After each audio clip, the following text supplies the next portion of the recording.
This is World Awakenings, the fast track to enlightenment with your host, Carl Gruber. World Awakenings is a podcast dedicated to opening your mind, your heart, and your eyes to the fact that the world's population is now, more than ever, awakening to all things spiritual, metaphysical, and enlightening, and just how they play an all-important role in our daily life. So join Carl on this enlightening experience as he interviews metaphysical and spiritual experts to discuss, debate, and delve deeply into the hows and whys of this worldwide awakening. All of us are looking for a life of meaning and significance.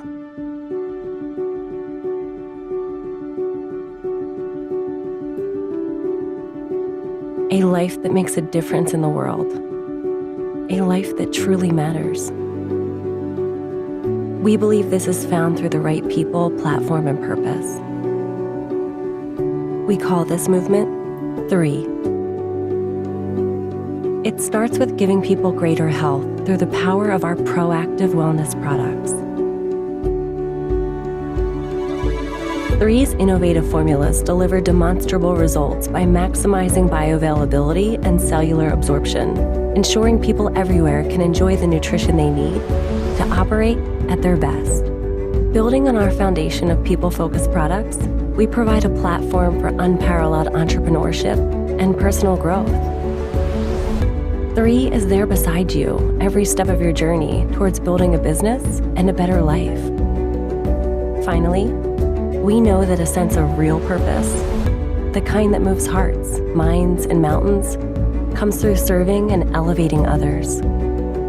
This philosophy is reflected in our caring community, which bring hope and life-saving help to people around the world. It's time to redefine what's possible and activate your full potential. It's time to live a life of purpose. It's time for 3.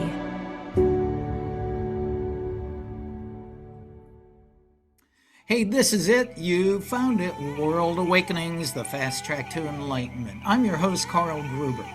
Now, if you're a seeker of light, love, and truth, then you have come to the right place as we meet up close and personal some of the world's top experts, teachers, and icons of all things spiritual, metaphysical, and enlightening. Now, before we meet our show's featured guests, please take a moment to check out my book, True Spirituality and the Law of Attraction, a beautiful symbiotic relationship, a book that will help you to build a rock-solid personal foundation so you can live the life you love and love the life you live. Now available as an ebook or paperback. Just click the link below in the show notes to grab your copy. Now, let's head off to Australia to meet our guest for episode number 147, Alison Haitana, who collaborates with artists, creatives, and esoteric entrepreneurs to articulate and channel their vision of their business into a dynamic feminine essence website. That already sounds super interesting. She's also a shamanic practitioner, an intentional creativity teacher, intuitive intelligence trainer, alchemist, and catalyst queen. Beautiful. And she's also an archetypal website designer and mystic who bridges the esoteric and practical realms together in an innovative and revolutionary website design process and framework. And wow, that is a lot, Alison. I'm so deeply interested. You're kind of a mystery to me, so I am open to learning all of this stuff. That's a lot. You have so much talent. It's amazing. Oh, thank you. Yeah, it's I'm pretty much an open book, so we can go anywhere you desire, I guess, with that. But it seems like a lot, but I think it's more like a culmination and a revealing of the things that I grew up with as a child, and they slowly culminated into this kind of point in time where a lot of different, I guess, streams of information have kind of coalesced and integrated, and that's why I do technology the way that I do it, because they are essentially two loves that I have in my professional life. Prior to being an entrepreneur, I worked in administration, which is very tech heavy and doing lots of platforms, and my kind of side thing that I used to do was actually like websites and virtual assistant and stuff like that. And it kind of all just came together in this beautiful package. So yeah, it's fascinating. I'd like to find out a little bit more about you. I mean, I think again, I did some research, but some of it it was a little hard to come up with. But my understanding is you grew up in New Zealand. Are you Maori descent? I am. So my background is I am a New Zealander. So I was born in New Zealand. I've only been living in Australia for the past 17 years. And I am considered Indigenous, which is Māori New Zealander. And we have a very fascinating cultural cosmology, which is what I grew up with as a little child. I was from a very, my immediate family is kind of smallish. We're about four of us, but my mother and my father's family are very large. So my dad was from a family of 16, my mum's from a family of 11. And so there were lots of relatives and family members. I kind of grew up with a core crew, I guess, of my cousins. There were about six of us, so we're all around the same age. And so because of that, I guess, cultural kind of community orientation, that has really been one of the through lines, I guess, with even entrepreneurship and the way that I do business and the way that I see business is probably quite different from many people as well. And it also, there's another thread that kind of runs through it, which I think is very, it's very instilled within all Indigenous and kind of like First Nations communities, is that there's this huge storytelling thread that runs through it. And so I was brought up with, I guess you would call it now animism and stuff like that, but that's like a part of my everyday life. So essentially the mountains had names, they had stories, they had deeds that they did. They were actual like real creatures and beings to me when I was growing up as a kid. I knew them as like grandfather, grandmother kind of thing. And so that awareness as a child that there was kind of quite different reality has permeated my life. And so that's most likely why I moved towards like being a shamanic practitioner, because it just illuminated the world that I already knew as a child. Fairies, gnome creatures of the unseen world and stuff like that. So that's something that I've grown up with, and the storytelling and the myth making is something that's come with it too, and that's kind of followed me where I've gone as well. So Well, yeah. interesting. In the Western world, many young children, and many of my guests have relayed this, that when they're young children, toddlers even, they're aware that there's a different reality and it's normal to them because but then it gets pounded out of them in the Western. But you seem to have retained that, which is beautiful.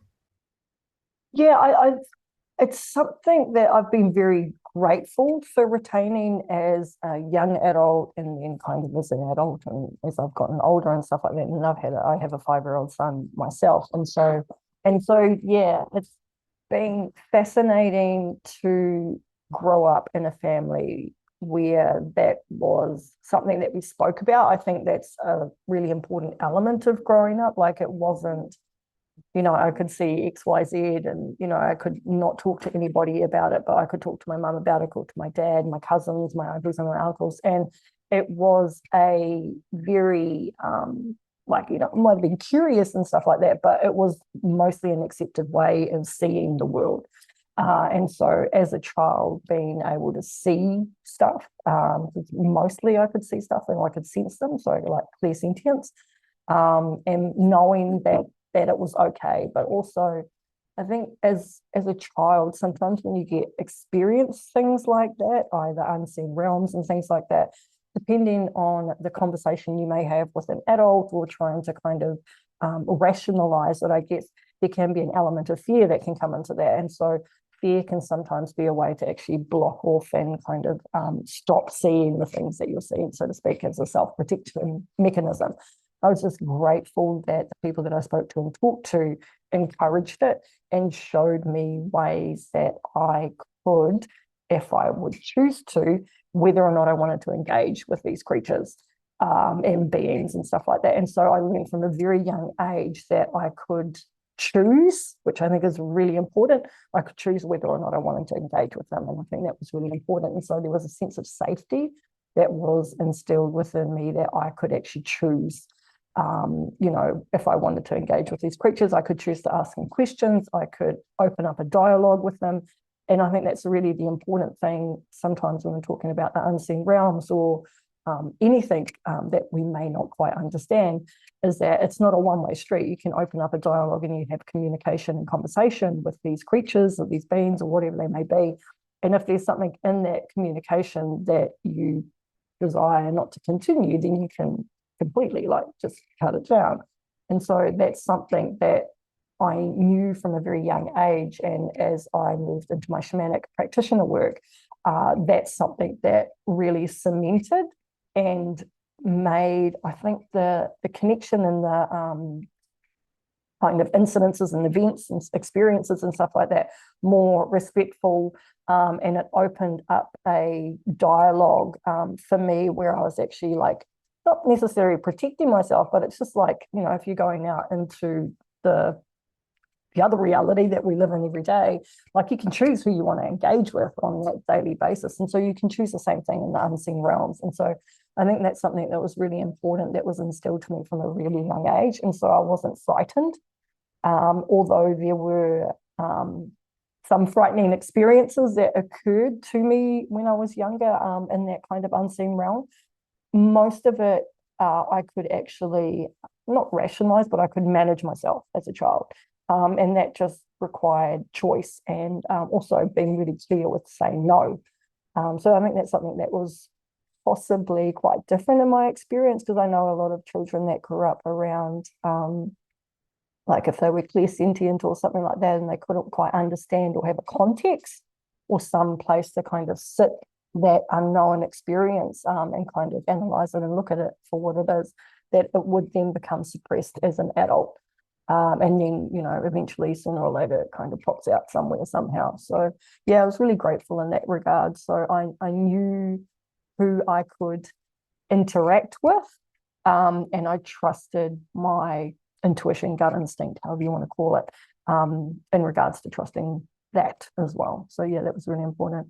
That's really beautiful that you could turn to your close family, like your grandmother or mother, or to talk about things, because again, and you know this, when we're young, you say if you're connecting with the unseen realm, and you say something to your mom or your brother, oh, you're nuts. That's just your imagination, and so consequently, they let it slide away, that ability to do that, until maybe it clicks again later on in their life, but. I would like to find out about this. So, how did it come about that? My understanding, you're in Australia and you live on Aboriginal lands right now. Why did you choose to live there, and what brought you to Australia? Sure. So when I moved from New Zealand, I moved because of a particular, I'm going to put it, particularly traumatic and kind of toxic relationship. So I needed to get out of the country. So it wasn't necessarily a pull, it was more like a push. So I got pushed out of the country and I got pulled to New Zealand, to Australia, because I had family here already and they had kind of set up. So I was living in Melbourne. And it's interesting, as time went by and, you kind of discover yourself and you start to look at the reasons why things happened and the experiences that you had, and you start to think about them and heal from them and stuff like that. I just never really went back. And I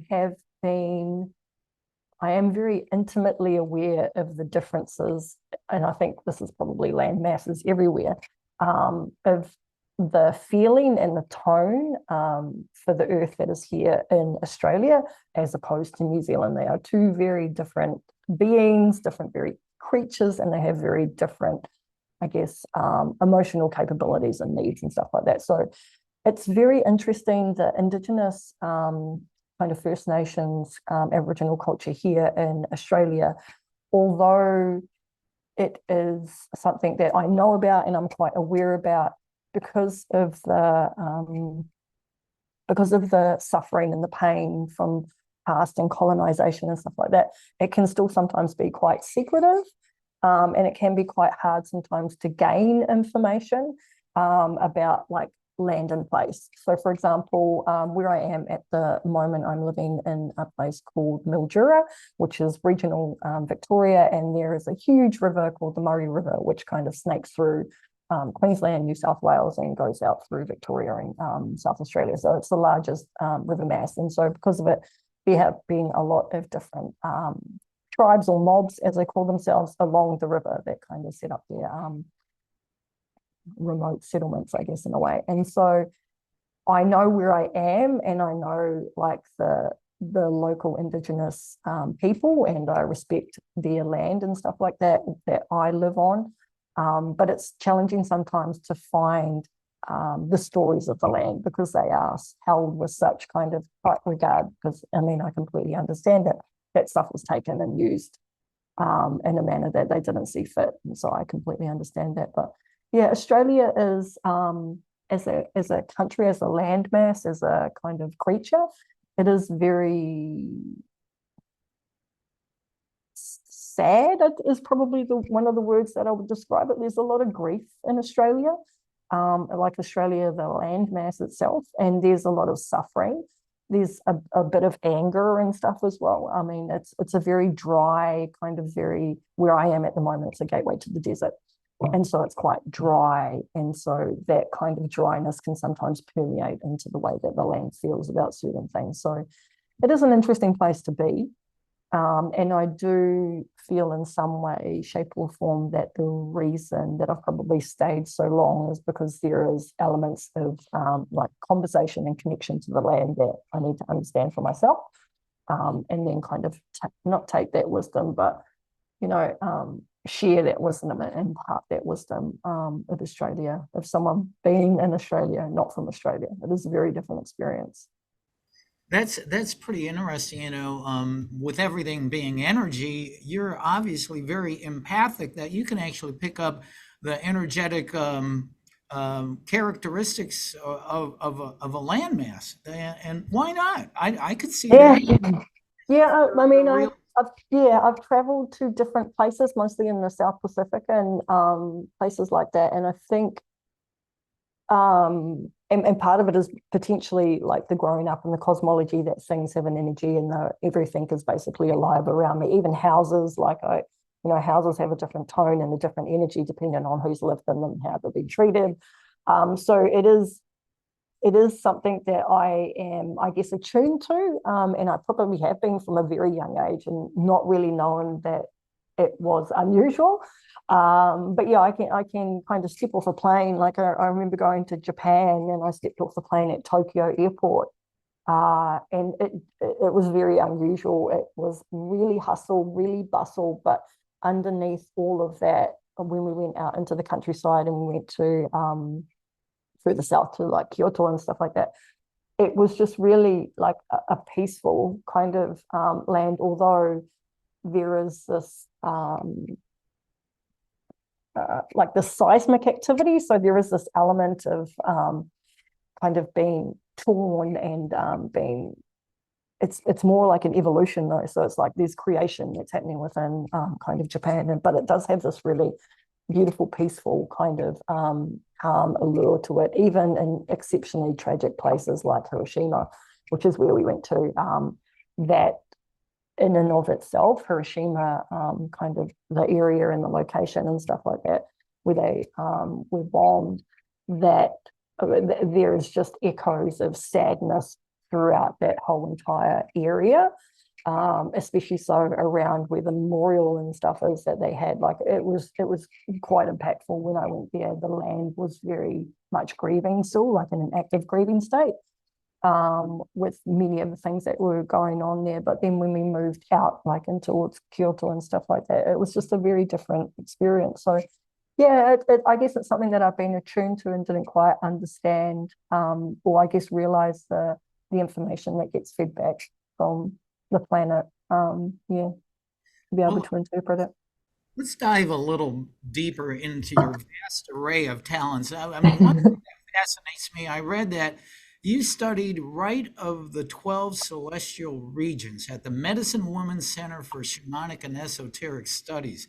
Mhm. What's that all about, and how did that come about? Yeah, sure. So that particular program, so that particular school, the Medicine Women's School of Shamanic and Esoteric Studies, that is where I did my healer shamanic apprenticeship. And so that was 3.5 years of study. And then they released a new program for, Rite of the 12 Celestial Regions. And so it was kind of a foray into the cosmology of the world. And so I was like, wow, this is really fascinating. So the 12 celestial regions are essentially the 12 zodiacal kind of constellations that we have in the 12 mansions of life. So it's very much located around the astrological wheel and the planets. And so these celestial regents as such had kind of personas and characters and energy that you could connect into. The majority of them, actually all of them, had angels or archangels. No, sorry, angels. I don't particularly know the angel classification, but they had angels that were assigned to them that did certain things for them. And it was essentially working with a planet, the zodiacal sign, and the mansion, and using that as portals or pathways to go in and gain understanding about that particular celestial region, and also the zodiacal sign and the mansion, and how they connected together in kind of like a cosmological framework. And you go through the 12 of them. So it was 12 rites that you did, which was the 12 mansions and the 12 kind of zodiacal signs with the planets and stuff like that. And I'm talking about 12 because I'm like, most people would know 10 planets, but within this particular framework, there are two, I call them kind of like wild cards, which were planets that were put into this framework by Franchel, who's the founder of the school. And it was Chiron and Vulcan. Now, I mean, I know that Chiron is technically a constellation or an asteroid, and Vulcan is potentially a planet that hasn't been discovered yet, but this was the framework that we used. So that was the 12 that it came to. And it was essentially just creating another way, which is, if we look at energy, another way for energy is sound or light. And so we're looking at the different frequencies of light that these planets kind of bestow down upon Earth, and how we can access that light, which is cosmic light, which is super powerful and super intense, but because of the narrow band of light that it emits, it actually requires quite a bit of attuning and resonance to kind of understand what that light frequency is all about. And the further out that you go, i.e., if you go from cosmic light, which is kind of like the planetary light and the zodiacal signs, and then you can go out further to stellar light, which is like kind of beyond the universe that we have at the moment. And so there's different frequencies of light that you can use or access to illuminate your own holistic body. And that illumination can help you in your kind of evolutionary growth. So generally, because she works with the medicine wheel, so generally we start with lunar light, which is kind of called, like the personality or the ego, and then we go into solar light, which is obviously the sun, and then we move out into kind of cosmic light and then stellar light. And so those are the different frequencies on her particular framework or blueprint that we work with, and associated with each of those particular frequencies and of light, teacher plants or flower essences that are specifically for that kind of area. So yeah, it was amazing. I learned a lot about really interesting kind of planetary characteristics and traits. Like some of them are really quirky, but some of them were very, I think Saturn was one that I kind of sat with for a little while, and he was very like this is how it's done. Like What you explained to us is so far out of the mainstream of the 3D illusionary world of, say, hey, did you see the new Taylor Swift concert, or did you see the football game last night? Oh, that Donald Trump sucks, that type. And so I'm so glad that you were able to sit here and reveal these things to us. I mean, we could probably do an entire show on about all those all those things you just talked about there. And wow, I'm Yeah, just it's fascinating. I can't wait to go back and listen to this and go, wow, did she just say that? Yeah, it's I think one of the things that I have as an adult, one of the things that I've come to I think love and adore about myself is I am a voracious and I'm going to I'm a voracious data collector, because the reality is that I'm consuming data like all of the time, and data is entering into my system, and I call it data as such because then that kind of takes away anything, but it's just information and flowing into the body. And so, because I've been a voracious collector and kind of very unusual things, like I've read quite unusual books of and science and like medicine and like, so I've gathered a lot of different data points along my journey. And at certain points in time, what happens is when I kind of integrate my own life experience, or I integrate a particular thing that I'm doing, what happens is that these really disparate, one would think, data points start to come together and they start to make sense to me. And so what I've really discovered as an adult is that I'm really good at pattern recognition, and pattern recognition with data points in particular. And I can see the thread, and it's almost like, gosh, what's her name? I can't remember her name. It's terrible. She wrote the book, Women Who Run with Wolves. She talks about a story seed, like living within the story, and it kind of follows the story. I can see the same thing with data and information.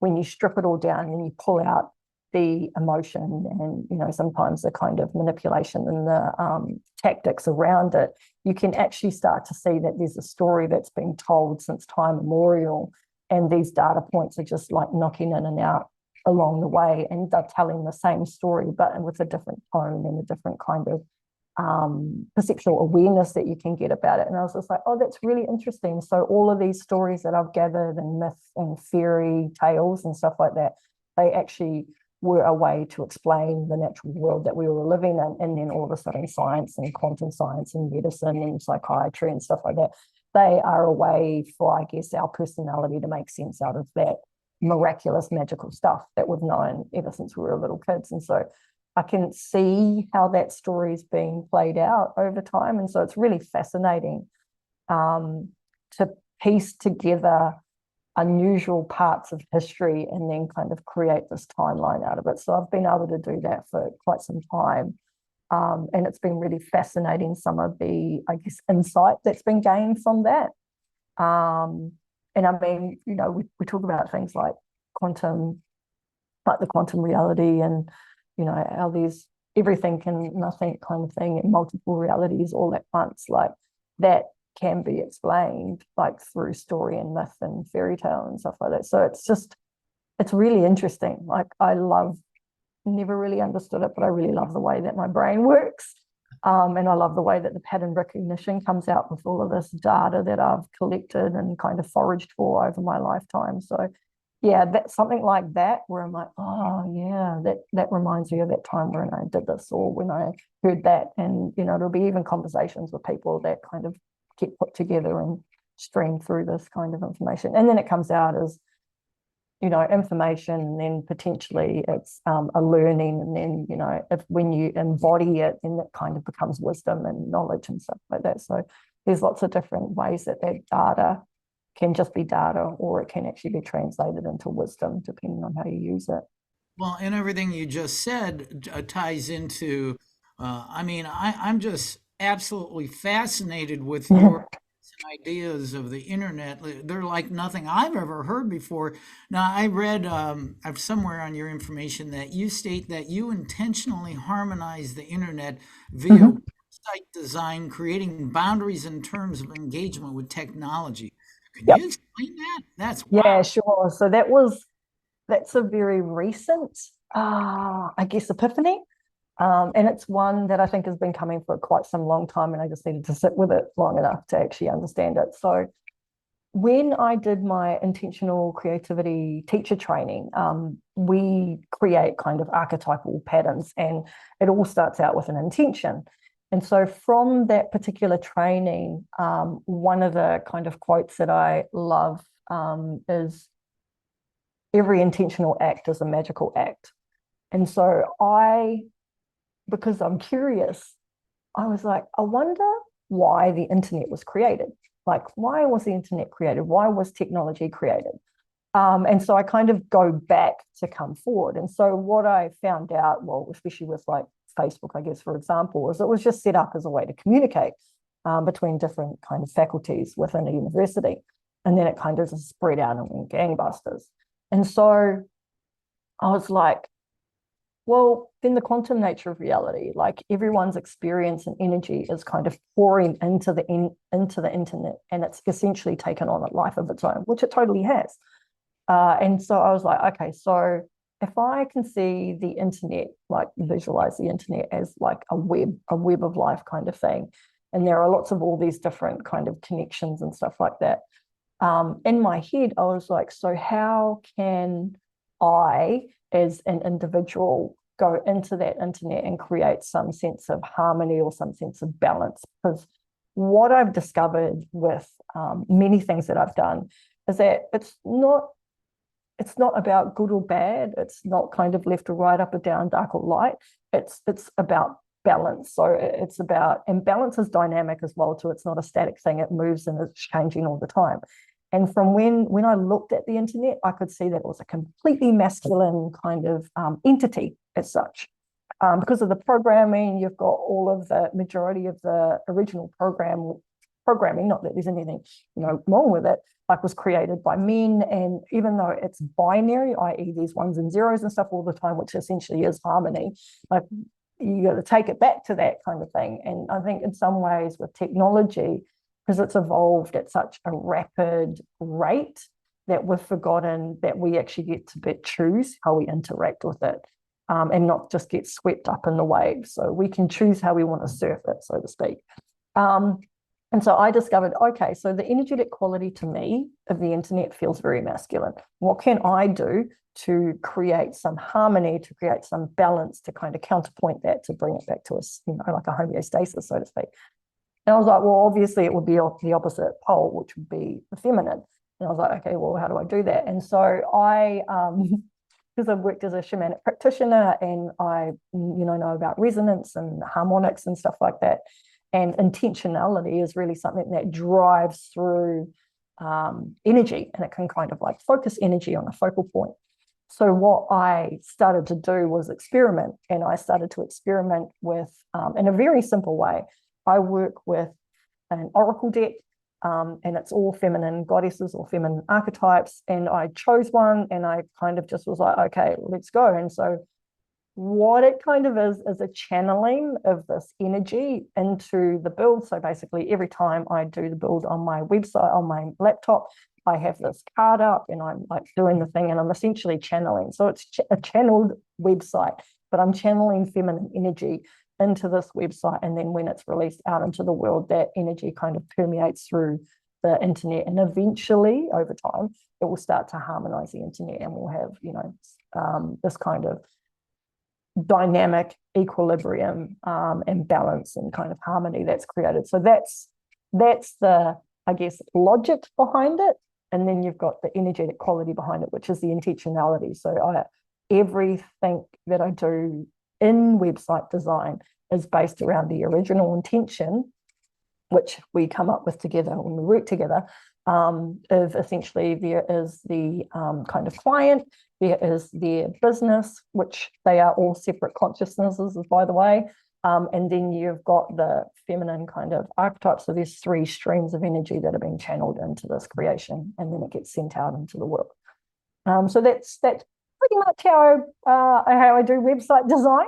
So that's why it's called archetypal, because it's an archetype that I work with that is essentially a step forward to help assist in whatever way. So we work together to create, like the templates that we use, the images, if I need to use any images, like the Canva stuff, like everything is channeled through this particular archetypal pattern.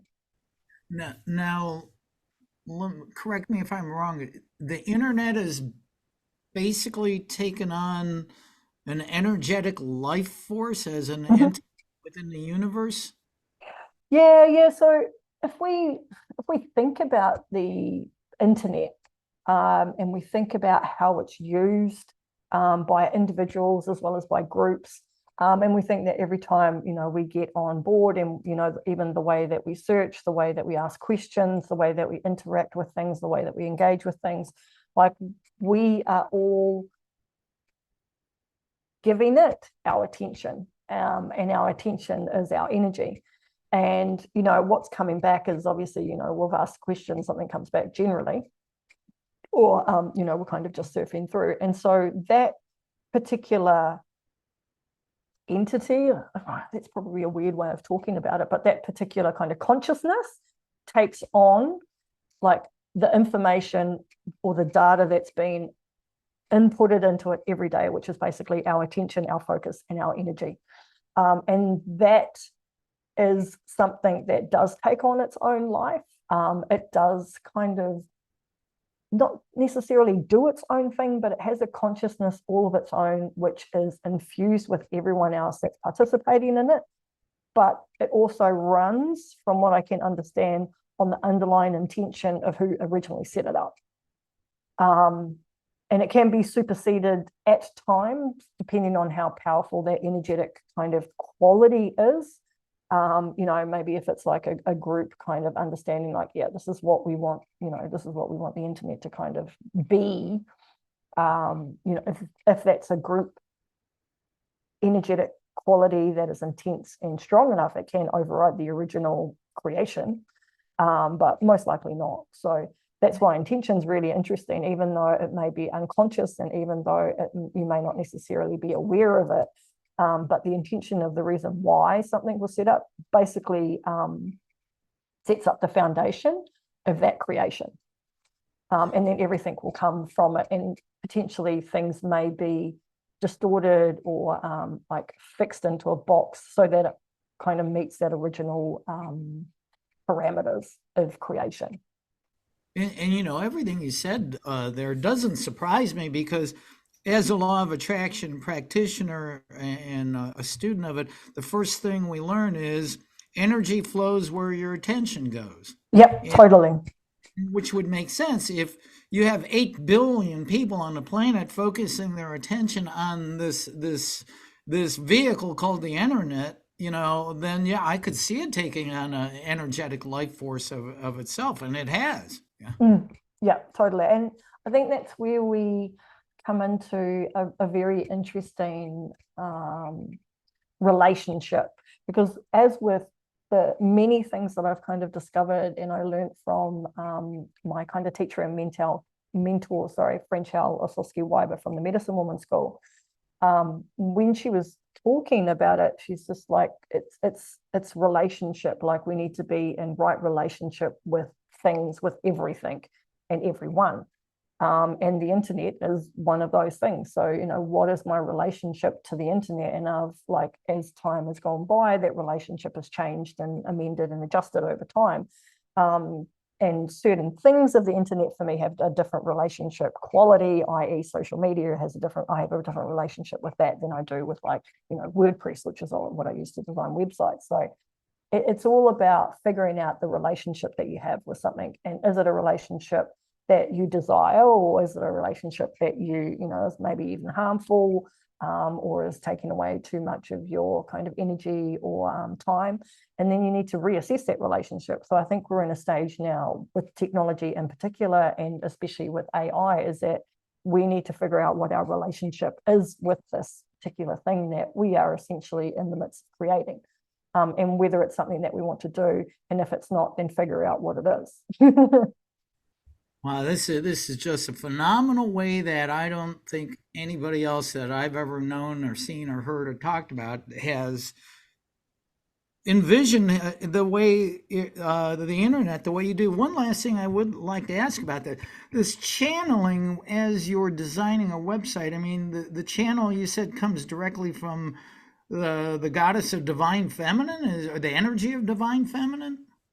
It's a particular, so when I did another training, we learned how to channel particular archetypal patterns or archetypal energy. So for example, like the mother, the queen, the crone. The particular oracle deck that I use at the moment, actually, she's right here, has, I think, 64 different representations of the divine feminine. So they would essentially be facets or faces.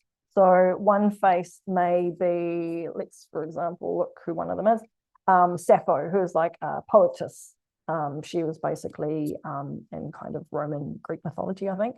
And she used to do a lot of poetry. There is another one, which is Brigid, who is another feminine archetype. And so I connect in with them and create a conversation and a dialogue and a relationship kind of offline, i.e. off the kind of website design that I'm working with, and work with them and create a connection with them so that we can have a relationship. And then from that relationship, then I come back into the kind of website design, and then we start communicating and dialoguing together. So I think that's one of the curious things that I've noticed, I think, about my connection with, God, spirit, whatever you may call it, is that from a very young age, because of, I think, my overwhelming curiosity, I've always been in communication or dialogue. So it's always been a two-way street. And generally, sometimes it's quite funny and hilarious. Other times it's quite kind of ruthless and very abrupt and honest and stuff like that. But that's the relationship that I've built over time. And I'm very grateful for that, because it means that when information comes through, there is always, with the way that I do things, there's always, in some sense, a qualifier. Like, I'm like, really? And it's like, yeah, okay. And so there's always this kind of two-way street that's going on. So it's not just inflow, it's going both ways, which I think is really important in some sense for me anyhow, if you're channeling, because there have been times and tendencies where I need to discern what voice is the information flowing to and what voice I am responding from, i.e. whether it's my ego, my personality, whether it's my soul, or whether it's my spirit. And so those are kind of the three, there's more voices, but those are the three basic ones that I kind of have, and just making sure that I'm responding from either my soul or my spirit as opposed to my personality, because that's generally quite limited and it's quite like vexatious at times. Well, I just want to remind all my viewers and listeners we're speaking to the amazing Alison Haitana from Australia. And basically, I would describe you as a Renaissance woman of all things spiritual, metaphysical, and energetic. And among your amazing talents, the other thing that I'm really curious about, you have a program you do with children that centers around setting up what is called Wilding Care Organization in schools in New Zealand to help enable children who have been trafficked and abused. Now, how did that come about, and why did you decide to do that? So it's been a really interesting, I guess, vision and project to kind of, it's still in its kind of infancy and it's coming to life.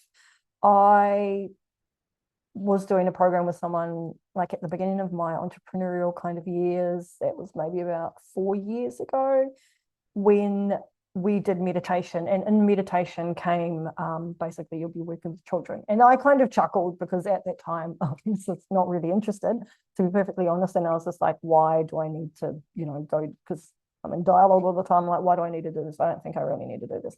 And so it kind of sat for a little while.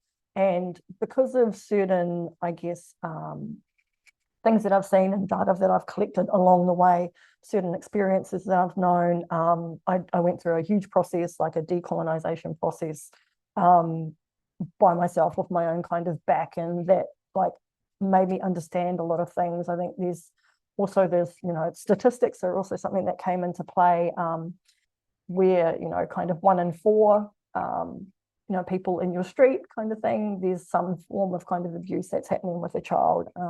And I literally, because of the way that I think I work, I walked outside to my street and I just looked down the street and I went, this is horrific.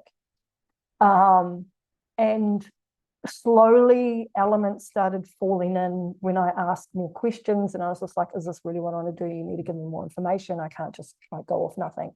And so eventually what started to come through was this, I don't really want to say residential school because that doesn't have very good quality but energetic tone to it, but it's essentially in New Zealand. It's one of the places most likely in the world where this could actually happen and occur, because of certain like legal frameworks that have been set up with New Zealand, i.e. I'm kind of Māori New Zealand or Indigenous New Zealand, and there's a particular thing there called the Treaty of Waitangi, which kind of enshrines a couple of rights, kind of like the Constitution. And there's a predating kind of agreement to it as well, and it sets up some frameworks where, there's some certain protections that are, i.e. protections from the government. And so there's just certain kind of practical things about that, where New Zealand is most likely the place that it's going to actually start. And it's essentially like a rewilding school. So I know that in myself, like one of the things that I really loved about growing up was essentially being a wildling. Kind of, I grew up on a farm, like in the back blocks of New Zealand, hill country. I was by myself with my brothers and sisters are quite a lot older than me. So I basically was just myself and my horse. We would just roam around everywhere. And I think that sets up a real different kind of quality of resourcefulness, of curiosity, of just kind of being out in the wild. And communing with nature and stuff like that. And so I think that's a real important element that is missing not only in children's lives but humanity, I think, across the board, is this connection with nature. And if we want to kind of go a little bit deeper, the connection to planet Earth, which is essentially our mother. And the things that we are doing to our mother are quite abhorrent. And one of the ways that we can actually gain, I guess, understanding, awareness, and healing even is actually by reconnecting back into our mother. And so this is what this rewilding kind of school is going to be about. It's essentially working with children who have been through horrific abuses, potentially been trafficked. I'm going to get some background noise. Let me know if I need to move. And essentially pulling them out of that environment, placing them in a care facility where they are surrounded by lots of different healers, as well as mainstream like Western and kind of energetic metaphysical healers, creativity, intuition, developing trust within themselves, which I think is one of the most important things that gets breached within that experience, is like this betrayal of trust that occurs. So it's rebuilding that muscle within a child so that they are able to essentially stand on their own 2 feet and know that what they know in their experience was real, it was valid, not to gaslight their existence or anything like that, and then provide them with kind of frameworks and support and scaffolding so that they are able to kind of grow and evolve within this community. So it's essentially setting up a kind of a community of healers and Western kind of healers and stuff as well, medical practitioners, even like lawyers and stuff like that, that can support them when they're going through this remembering, not wanting to remember, kind of figuring out who they are in the world and stuff like that. So that's part of what it is. Another element is because I've also been fascinated with law and kind of the legal system and how it works, and things like that with what do you call them, sovereignty, like certain elements of sovereignty and shoreman and stuff like that. So I'm fascinated with that particular structure, and I figured out another way for law and the legal system to be influenced by this intentionality. And so, for example, if somebody wants to, have a civil or a criminal kind of trial against XYZ, right at the very beginning, like there is a legal team that I've set up eventually that will look after it, and it'll be totally kind of with that person, and we will ascertain what they actually want from that experience, i.e. it may not be anything about money, it may not be anything about even going to jail or anything like that. It might even just be an apology. It might be something like just recognition. And so the intentionality that gets kind of seeded at the start with this child, or maybe they might be a young adult by that stage, that actually goes through and forms the basis of what decision-making process that we go along the way. And that's the overarching kind of outcome that we desire for that person. And it's centered back on the individual as opposed to litigation, like what you can get for XYZ. Can we do this? Oh, maybe not. Can we do that? Oh, maybe not. And like there's a lot of within the legal system and even within, kind of criminal crimes and stuff like that. Like there's a lot of negotiation. And when you're somebody who's been through that experience, sometimes that's not really what you want to have happen. And so it kind of goes back and I guess creates some heart and creates some love around that experience so that then, you can travel it together as a journey and ultimately arrive at the destination, which is what you've already preordained at the start. And so that's something else that will wrap around it too. So yeah, it's kind of evolving. And I know many of the parts are coming together. And when I go back to New Zealand to visit in like a couple of months, it will kind of materialize. And so that's what I'm really excited about. I've been in touch with many different people back home who are able to assist and help. And so, yeah. That's a phenomenal idea. Wilding in the U.S., the only time you would hear that is that kid down the street is wilding, put him in jail. Can people somehow support and donate to help you with that? So at this moment in time, it's the vision that hasn't quite come into physical form. So there's no structures set up whatsoever.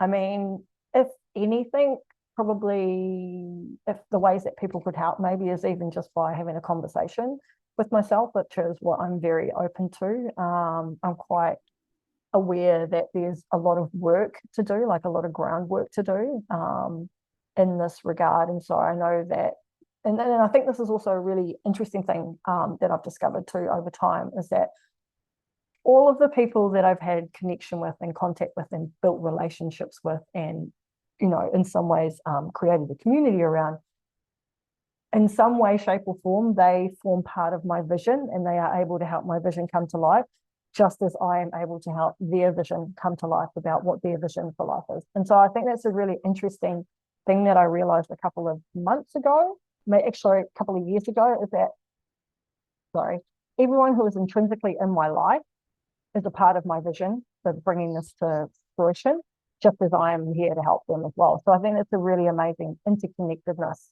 of the people that are around you at this point in time are there for a reason, totally there for a reason. Wow, that's just awesome. Well, as we continue our journey of investigating all the amazing things you do, I think I read that you have an involvement with plant medicines. What role do they play in your life? Oh, yeah. So when I did my shamanic practitioner training, and I say practitioner because the way that I did it is very 21st century. French, we don't do shamanism the way of the old, where it's kind of, you go out into a desert and maybe you're left there for like 10 days. And if you come back, cool.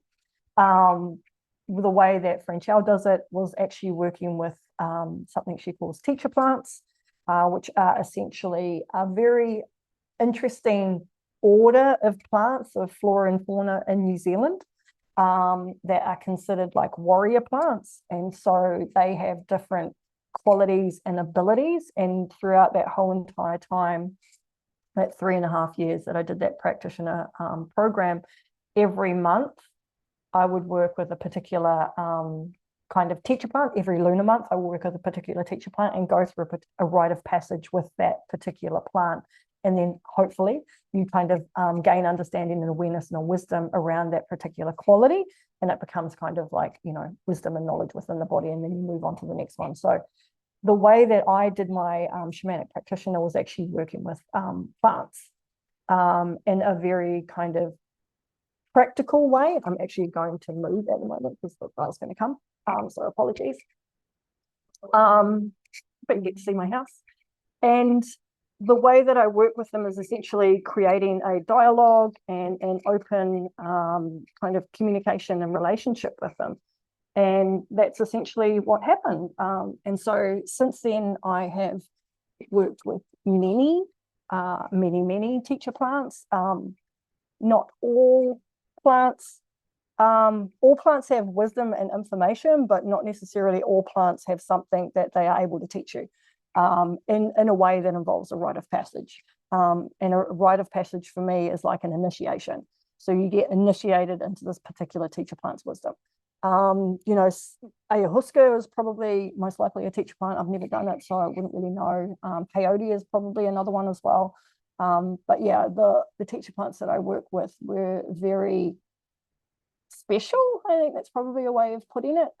New Zealand flora and fauna is very, very unique in the world. From a kind of practical point of view, there's a really interesting thing about the trees, the native trees in New Zealand, is that they actually don't form tap roots.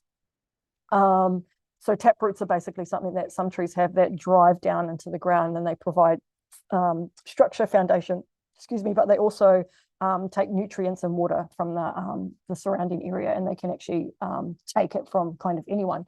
So in New Zealand, the native trees and plants in particular don't have tap roots. So it's actually an energetic quality with the New Zealand flora and fauna that they have to work together to survive. And if you think about some of the trees in New Zealand, one in particular comes to mind, which is a Cody tree. They can be massive. They're like the redwoods in kind of America.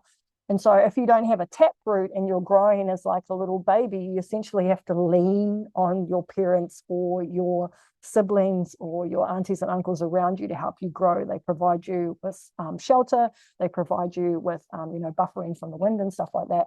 And so that's actually something that's intrinsically woven into the majority of native flora and fauna in New Zealand, is this interconnected way of creating community and helping everyone to survive. Wow. Well, it's interesting. I've had many guests talk about plant medicine. My last guest, she's been experimenting with low doses of psilocybin. Oh, yep.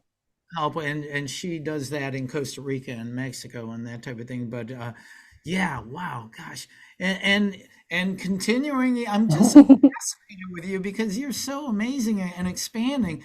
The other thing too, tell us about your idea of trading value for instead of traditional money systems. How did that come about with you? Yeah, when I started my entrepreneurial journey, I think with many people, we go searching for information and we go searching for ways to do things. And I knew from just being in corporate life that I didn't want to do business like that. When I say I didn't want to do business like that, the marketing tactics in particular was something that I really couldn't stomach. So that's like the pain point marketing and the manipulation and stuff like that. So for a very long time, I've in my head been like, how can I do it a different way so that it's like a win-win-win situation? So everyone wins in this kind of scenario. And one of the ways that I was really looking at things is value. And I mean, value can be in kind, value can be time, value can be resources, and resources don't necessarily mean money or currency. And so one of the ways that for me helped immeasurably is kind of extricating myself from currency as a source of measurement of worth. And that's a really challenging thing, and it's still ongoing. Because the way that I see currency as it stands in the collective is it's generally linked into what we don't have, i.e., what I don't have in my bank, the lack and scarcity kind of thing. So it triggers that. And so I basically, my own personal kind of thing, I was like, I don't want that to be triggered. So how can I find a way or a context that I can use so that kind of lack and scarcity isn't triggered, but it actually still says the thing that I want to say. And that's when I came to value. And value can be anything. Value is really essentially at the end of the day, business is an exchange of value, a perceptual value for something. It never involved money or currency as we see it in this day and age, but it generally was like, oh, well, that's something that I can find really valuable. And they're like, okay, cool, well, we'll find a way to figure it out and then we'll come together. Currency is just easy in that regard, but it's not necessarily easy in kind of the metaphysical sense, because you can get quite intrinsically linked in with your own value and worth with, how much money you have in your bank, for example. So I looked at values, i.e., integrity, kind of, innocence, harmony, beauty, transparency, and stuff like that. And I was like, well, what if that's actually more important, which I discovered was, and how can I use that to kind of guide creating, in some essence, my own kind of ecosystem that is built entirely on values. And that it's an experiment. So it's something that most things that I do are an experiment. So this experiment that I have in my business at the moment, I'm been looking at going, okay, so my values are valuable for sure. And when they connect with other people with like-minded values, then that's where the connection kind of occurs. And there's like this resonance that happens. Like, how can I make that the thing that people see? And then potentially the exchange that we can come to can be currency or can be something else.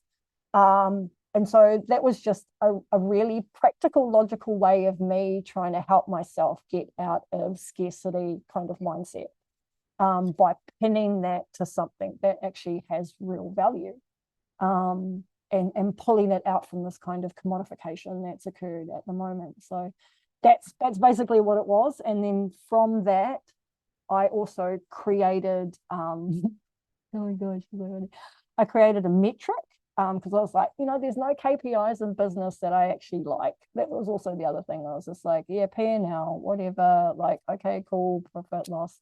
Like none of them really resonated. So I created one which measured impact. So it's actually a very simple KPI where you actually take I've taken it from, you are the kind of sum of the 5 people you spend the most time with. That's what I've actually based it on. So it's basically, there's 5 people that you work with, direct one-to-one relationship or however, and then they in turn, because of the butterfly effect, the ripple effect, they in turn kind of influence people out there. So I moved 2 ripples out, and I was like, okay, so that one person there affects 5 people, and then those 5 people there affected another 5 people. So it was like a ratio of 1 in 25. So for every person that I work with, there is a potential positive influence or impact of 25 other people. That is so you. It is so out of the box thinking on currency and value, like I've never heard. Like I said, I'm going to have to go back and watch this whole thing again so I can digest all of this. Wow, God bless you. That is fantastic. And the one last thing I'm going to ask you, Allison, is let's find out about your artwork. Do you have a particular modality you work in, and is that your expression of the metaphysical and spiritual side of you? Yeah, it is. So even the way that I like intentional creativity teacher training is like the bedrock, the kind of platform that I use. And that the medium that I use is generally acrylic on canvas. And what it is a inquiry that's set up right at the start with an intention, i.e., what do I want to see or what I want to feel from this experience? And then we go through these different 13 steps that essentially are what's the best way to describe it? It's like an alchemical journey through your subconscious out the other side. And what's happening is at every point on those 13 steps, you're essentially asking yourselves different questions, and you're putting the answers to that on a canvas. So most of my work that I do is very layered. And what ultimately happens at the end is that an artifact is created, which is this alchemical journey that I've gone through, or evolution that I've gone through. I'll show you a painting that I have at the moment that I use. Now, I've kind of taken that framework and I've completely spun it around because of the work that I've done as a shamanic practitioner and working with intentionality and intuition and stuff like that. And I have created kind of a different framework where it's a real full-on deep subconscious dive into the basement, so to speak, of your psyche, using particular frameworks. And at the moment, I'm kind of working with the descent of Inanna, which is a Sumerian tale. And that descent of Inanna is actually a Sumerian tale about the synodic cycle of Venus. And so what I've done is I've used that descent of Inanna as a story walk. So it's basically like we use different parts of it and we go down when Inanna goes down, and then we come back up the other side when she comes back up the other side. And I use those particular story walkings as points of an evolutionary journey that one may take through their psyche to basically figure out what we're going to let go of and then figure out what we're going to bring back the other side. And that's all infused energetically and embedded into a painting, of which this was actually, the very first one that I did. So that is called Heaven and Earth. And that's the particular painting that I have. And there's probably about maybe about 30 different layers of paint on that. Wow. That's just the kind of what you can see, what you can basically see. But underneath it, just like our subconscious, there's the iceberg kind of effect, where there's many different layers and processing and kind of grieving and grief and anger and all of these emotions come out in it. And that's what it looks like, i.e. the surface. But there's lots of depth and stuff behind it. So they are essentially like illuminating fragments of your soul or your psyche. Do you do gallery showings, and are they for sale? So my paintings, though the ones that I do in my programs, I generally keep them. I'm not a super prolific painter in that regard because the process is quite involved. So that particular process, Heaven and Earth, that took 13 moons to create that particular one.